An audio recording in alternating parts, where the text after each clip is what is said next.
Hello, fans, and welcome to another episode of High and Tight. I'm John Nolan, the PBR Virginia DC content manager and the Northern Virginia scouting director. With me, as always, is Jason Burton, the PBR Virginia DC scouting director, coming to you from outside of Richmond because he doesn't actually live in Richmond. Jason, how are you doing today? How many games did you get out to in the last 7 days? Uh, I don't know, 4, 5, 6, maybe something like that. Only? I feel like there were 7 days. That's more time for you to get out to at least 10 games, right? It took 2 days. Took 2 days off. Good for you. I'm proud of you. Taking a day off every once in a while is not the end of the world. It's more computer work. All right, fans. Today, we want to begin to settle into the rhythm of how this podcast is going to roll during the 2023 high school season. Each week, we will open by updating the Power 25 and also by naming a team of the week and a player of the week. The player of the week will be someone who excelled in a game that one of our staff attended. I really do need to emphasize that it has to be someone that we saw physically, either Jason, myself, Jerry Shank, or a member of our Mid Atlantic Ground Forces staff.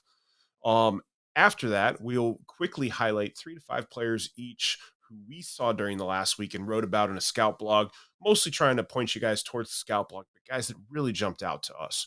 Now, this week, obviously, we don't have a player of the week or a team of the week off of what was mostly a scrimmage week for the majority of the schools, definitely for the public schools with their start date coming up here on March 13th. I know private schools did start competition in the back part of the week, but they only had a game or two. So we're not going to have a team of the week. We're not going to have a player of the week this week, but look for that coming here in future episodes. Now, I will update the Power 25, which we have been releasing over the last few weeks, leading up to our announcement of the number one team here late in the week last week. And we'll have the full story with all of the Power 25 out on Monday, March 13th. But let me run through the top 10 real fast here at the start of the season. At number 10, we have Jefferson Forest High School. At number 9, we have Paul VI Catholic. At number 8, we have Cape Henry Collegiate. At number 7, we have Mills Godwin. At number 6, we have Independence. At number 5, Colgan. At number 4, St. John's Prep. At number 3, Gonzaga. Number 2, Highland School. And our number one team to start the high school season here in 2023, Freedom South Riding. So, with that being the rankings going forward, Burton, you got any notes on those teams at this point in time? I don't. I mean, the only thing I would say is there's multiple things worked into, how we rank the teams. Obviously the strength of their roster is a big piece of it. In addition to the way their schedule shapes up, and kind of what we see long term from them.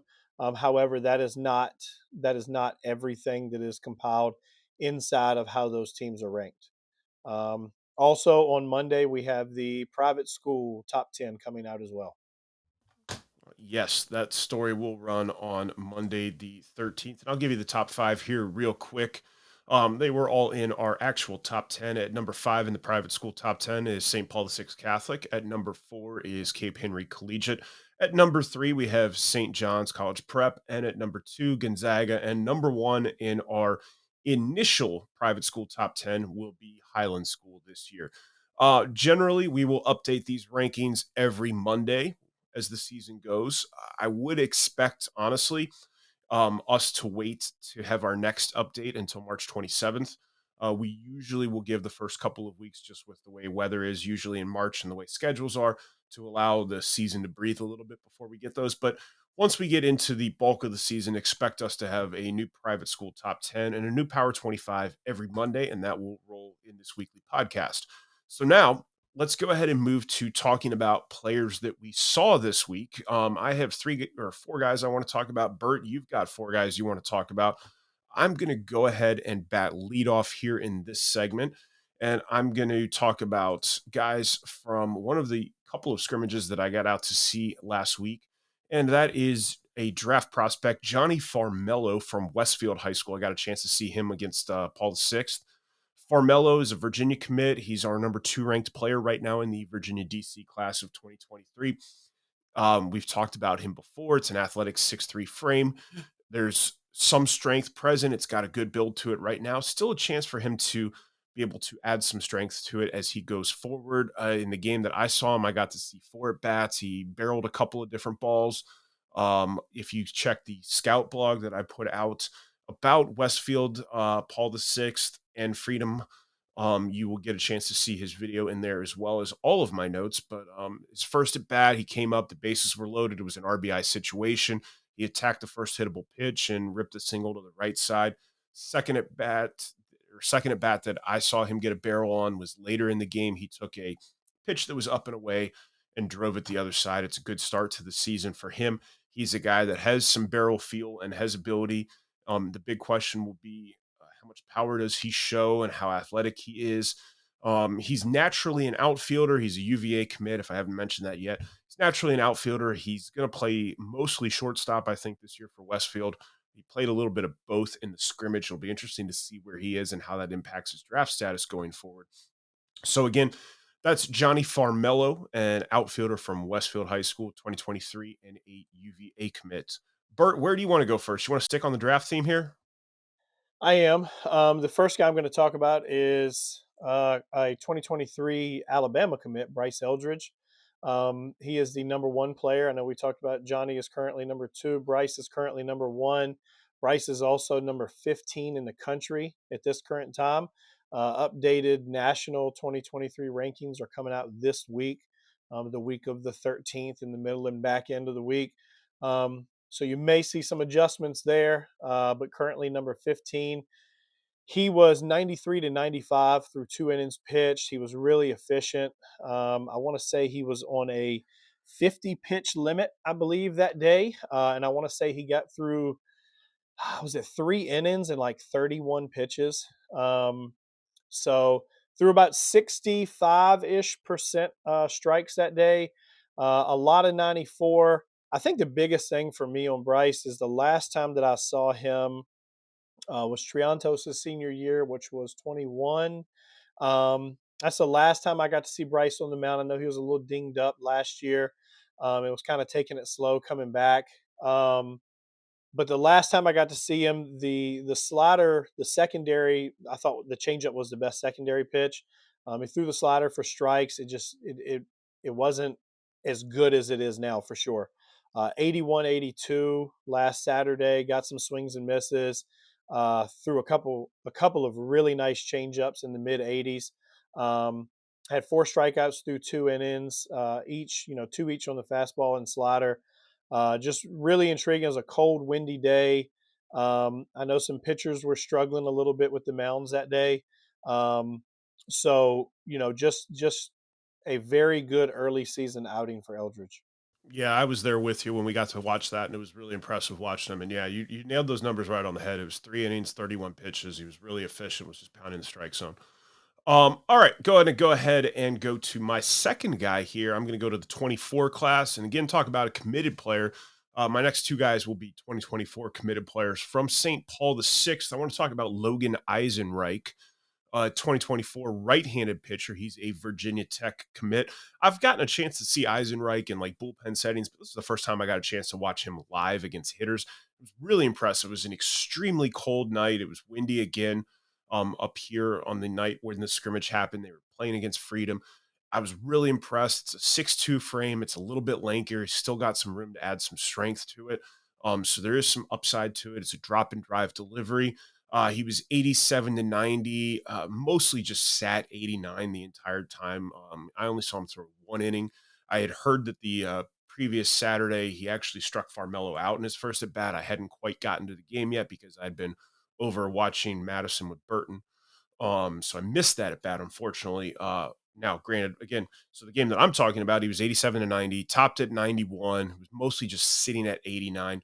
Two very distinct breaking balls from him. He had a curveball of 72, 73, almost like a hard downer break to it. Was really, really loved his slider. It's got late, tight 82, 83 mile an hour velocity, late, tight break to it.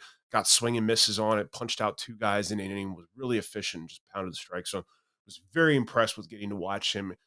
He's poised to have a big season for Paul the Sixth. He's obviously their number one pitcher, and is going to have a chance to be a really big impact arm for a team that we think is about to have a big year based on our rankings. So again, that's Logan Eisenreich, a 2024 right-handed pitcher from Paul the Sixth. Bert, I think you're staying what 23s and draft guys. Yep, gonna go to Colgan and talk about Super 60 participant and Hokies recruit Brett Renfro, senior arm and outfielder for the Colgan Sharks. Through 2 innings, he was 90 to 93, touched 94 multiple times. His third inning of work, his third and fourth inning, he was more in the 89 to 90, 91, 92 range. Um, Two breaking balls, threw the slider a little bit more than the curveball, and threw a couple of really nice changeups, especially when he was working to the left-handers, which they were playing St. John's, and St. John's has plenty of left-handed hitters. So he was able to showcase that, that third, fourth pitch quite a bit. He had 3 Ks through 3 innings pitch. He got swings and misses on the fastball. It's a higher slot. He kind of has some downhill on the fastball, but it plays up as well.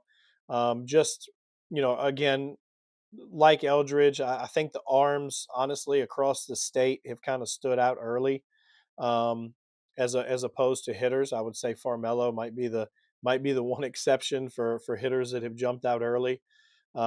As usual, the arms are a little bit ahead, but just a strong early outing again on a cold day. I mean, I could see easily, this spring, Renfro working in the 92, 94, touching fives and sixes range. Yeah, generally arms are always ahead of hitters. And while you talked about Farmello being right on it right away, I actually have another hitter I want to talk about, and that is 2024 Jackson Soroy. Soroy, a shortstop from Paul the Sixth. He's a UVA commit.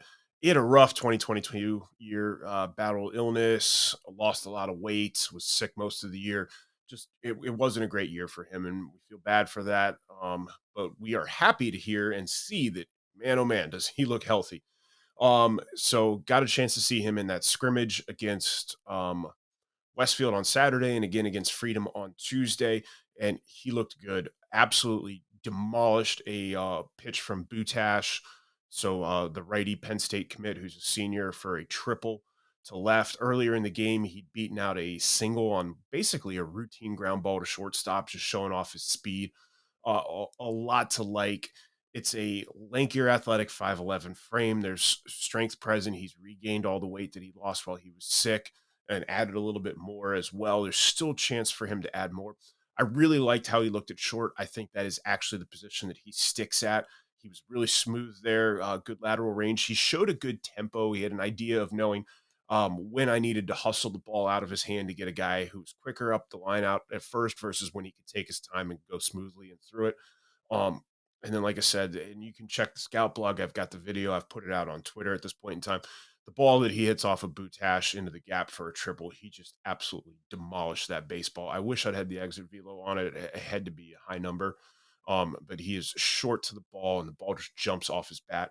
It's a real good start for Soroy for 2023. Hopefully building off of this as he goes forward, and we can go ahead and put what was unfortunately almost a lost year for him behind him as we move forward. And he's going to be a big part to how Paul the Sixth does this year. And again, that's Jackson Soroy, shortstop for Paul the Sixth, and a UVA commit in the 2024 class.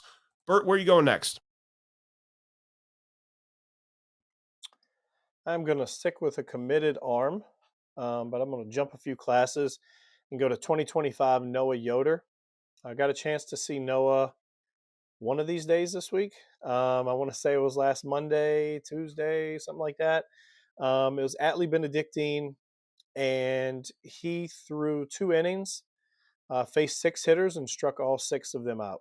Um, he was very impressive. I have gotten a chance to see Noah. I got a chance to see him last summer. Um, Tried to get him to future games, just didn't work out. Didn't wasn't long after he committed to Duke. Um, and then got a chance to see him this fall at the Atlee Fall Scout Day. Uh, Same thing, touch 92, really intriguing, swings and misses and stuff like that. But getting a chance to see him pitch versus a Benedictine lineup who has some guys in there who can produce some offense. Um, was good. It was really good. 88 to 91, touch 92.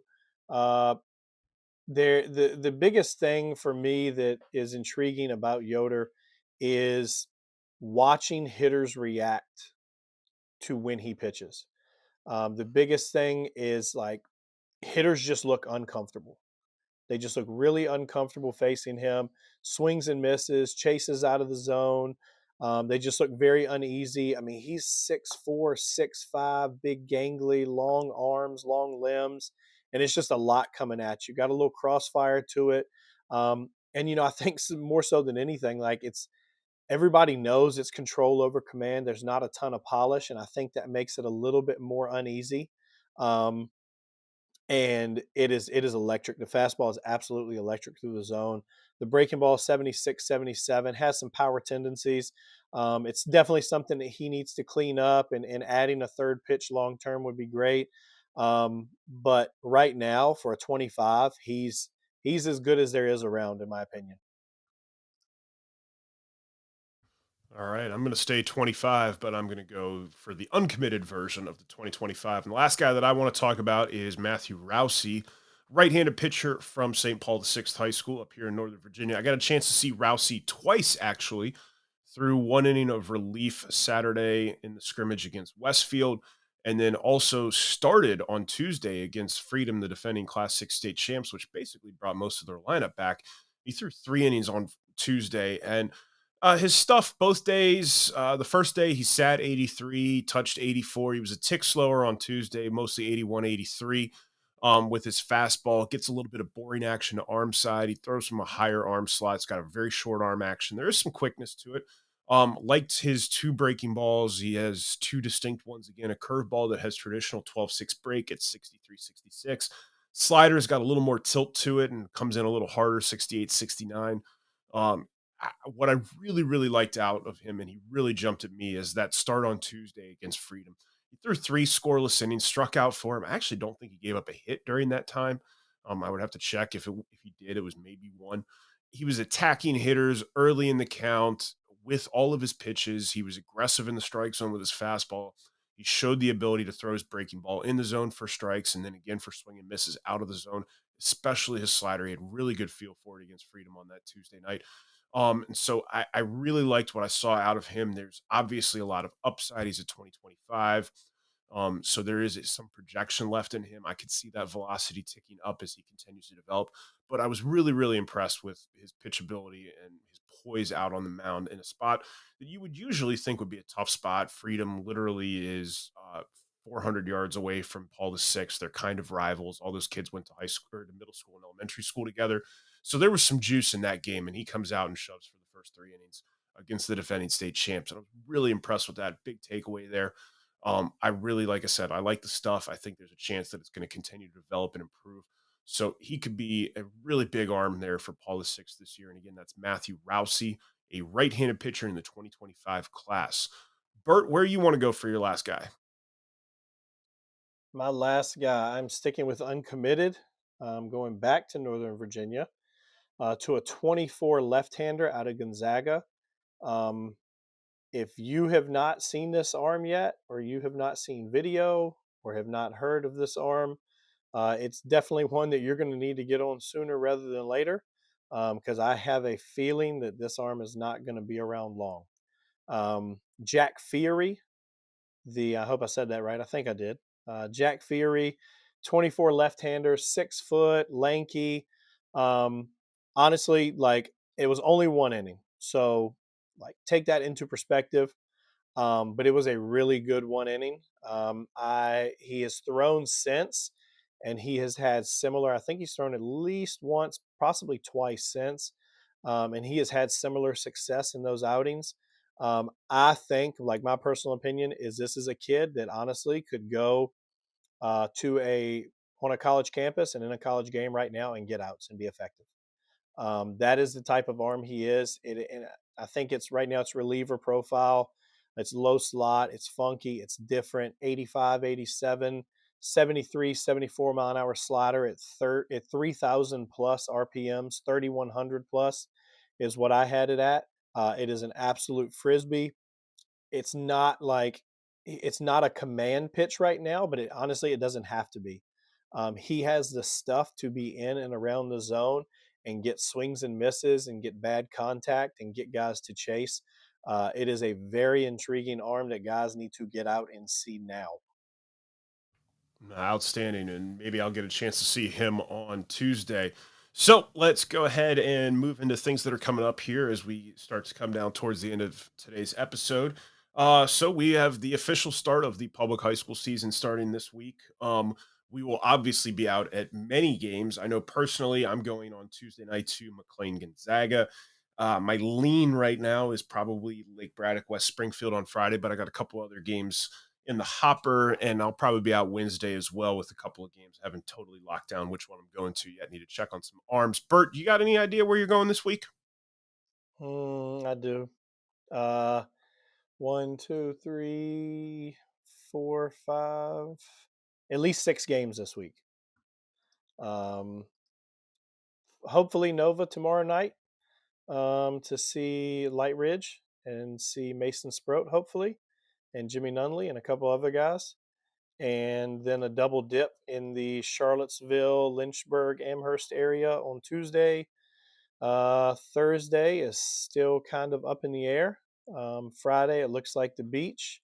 And then Saturday, going back west to the Lynchburg area for a big matchup of former pro guys, two coaches, Jimmy Gobble and Randy Tomlin.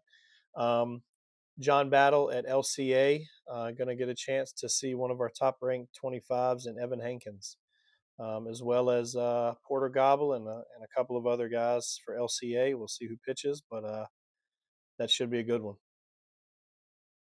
Sounds like it's going to be a fun week for you. Obviously, those are the games that we'll be at, and those are subject to change based on weather and pitching and stuff like that. So we usually try to have an idea of what it is, but it can always change day of. We will also have our ground forces guys out at numerous games this week. Make sure for the most up to date information, you're following all of us on Twitter.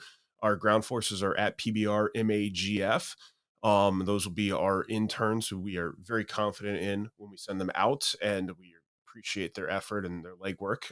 Burton is at K's All Day 19. I'm at PBRVADC underscore Nolan. And then obviously, if you're following at PBR Virginia DC, that would be a good one to follow as well. So make sure you're following us for all the up to date information when we go to a game. Usually within a couple of days, we'll have a scout blog where we have video on players who stood out that will end up on their profiles available, as well as a detailed write up on those players. We'll highlight them shortly.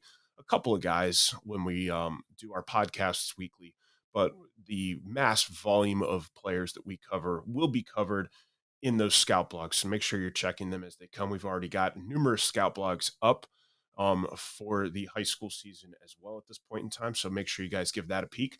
And then, as we said, updated rankings just about every Monday. And we will hopefully have this podcast out on Mondays or Tuesdays every week, depending upon our recording time and how our schedule looks. Bert, any other notes for our listeners and watchers? Yeah, preseason all state teams this week. Preseason all state teams. Understand we do the best we can. It's a lot to sift through. From Nolan told me earlier, we have 400 and some schools in the state. Um, so it is a lot to sift through, and we're gonna do the best we can.